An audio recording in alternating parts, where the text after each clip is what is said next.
Have you ever just sat there watching TV and wondered how it all works so seamlessly? Commercials, shows, news breaks, 24/7, without a single hiccup. Well, today, we're going to pull back the curtain on the invisible engine that makes it all happen, the broadcast automation system. And just so you know, what we're talking about today is part of a much bigger picture. This is the 8th installment in a huge 40-part series on modern broadcast studios by Virtualization Options LLC. We're diving deep into Chapter 8 today, getting right to the heart of the operation. All right, let's get right into it. Section 1 is called The Broadcast Never Sleeps. And honestly, no title has ever been more accurate. It really gets to the core of the whole challenge. I mean, really think about this for a second. How on earth does a single TV station manage to play millions of different pieces of content, commercials, promos, entire shows, every single year, and do it with split-second, frame-perfect precision? How is it not just total chaos all the time?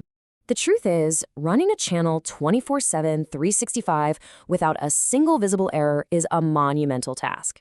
You're looking at the kind of high-stakes environment where it all happens. This is a level of precision that's, well, it's just beyond what a team of humans could ever do on their own without making some very, very costly mistakes.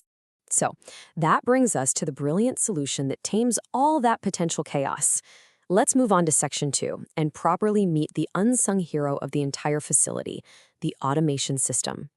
So what is this thing exactly? You can think of a broadcast automation system as the mission-critical brain of the entire TV station. It's like the conductor of a massive orchestra, a really smart piece of software that tells the video servers when to play a commercial, tells the graphics machine to put up a score, and coordinates every other piece of hardware, all following a super precise schedule. And here's how it actually works, broken down into 5 key steps. First, a playlist gets generated by what's called a traffic system. That's basically the master schedule for the day. Second, the system gets all the media ready, making sure every video file is where it needs to be. Third, it takes control, firing off commands to all the equipment. Fourth, and this is huge, it's constantly watching and logging everything that happens for legal reasons. And finally, maybe the most important part, it handles exceptions.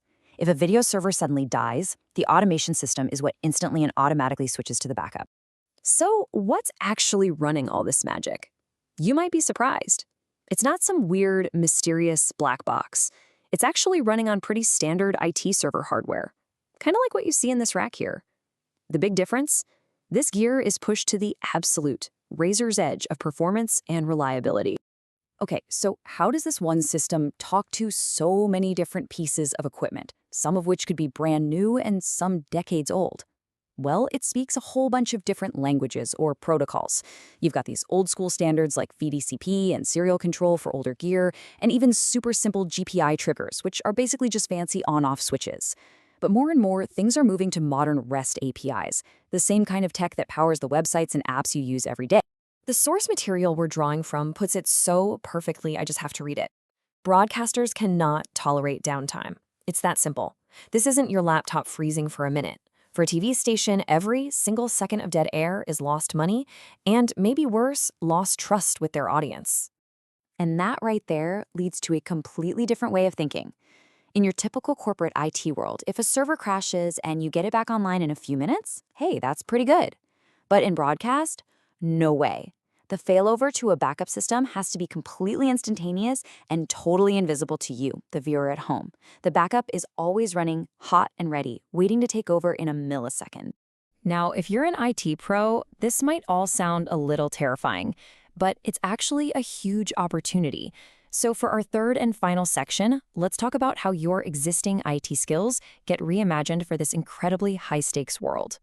This chart is just perfect because it draws a straight line from what you might already do to the unique pressure of broadcasting. So you're a server admin? Great. Now imagine managing a server where a single dropped frame that's 1/30th of a second is a glaring mistake seen by millions. You do database management? Try maintaining a scheduled database where even the tiniest bit of corruption is absolutely not an option. You do app support? Now you're troubleshooting the software that literally controls millions of dollars in ad revenue every single hour. So really, when you boil it all down, the most crucial point is this. It's not just about keeping the system up and running. It's about timing. Perfect, frame-accurate, split-second timing. That is everything. And that brings us to the final thought, the big question. Sure, you can manage a server with 99.99% uptime. That's fantastic. But can you manage one where a delay of just 50 milliseconds, that's less than the blink of an eye, could completely derail a live multi-million-dollar broadcast? That's the challenge. And honestly, that's the thrill of working with broadcast automation.